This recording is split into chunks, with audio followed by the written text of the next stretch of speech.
At the crowded international terminal, the air buzzed with impatience as travelers shifted restlessly in line, but the energy suddenly shifted when a young black woman named Maya stepped forward with her documents neatly in hand, ready to board her long-awaited flight to Europe, and the gate agent, a sharp-faced man, with an impatient scowl, glanced at her passport with a sneer before muttering something under his breath. Then, in a shocking move, he held it up and deliberately tore the corner before, tossing it into a small trash bin as if it were nothing, and the crowd gasped as Maya froze, her heart pounding, because this was more than an insult. It was a humiliation in front of dozens of strangers who now whispered in disbelief, some pulling out their phones to record, while the agent crossed his arms arrogantly and said she wouldn't be flying anywhere today unless she could prove who she was. But what he didn't realize was that Maya wasn't just another passenger, she was the chief inspector for the FAA, responsible for aviation safety standards across the country, a woman who had the power to suspend certifications, ground flights,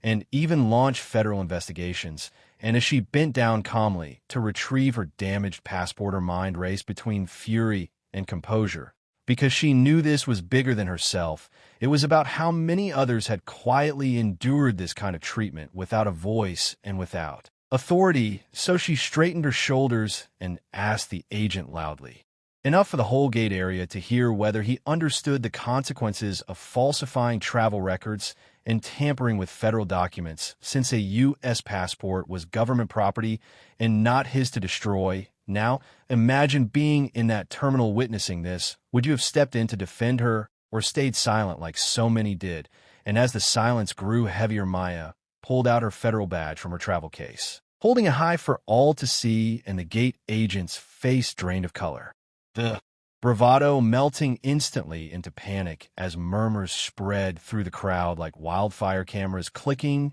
and recording the downfall of a man who thought he could diminish someone with cruelty, only to discover he had targeted the very official who held authority over his airline's ability to operate within federal law. And with that, Maya smiled, not out of spite, but from knowing she had turned a moment of pain into undeniable power.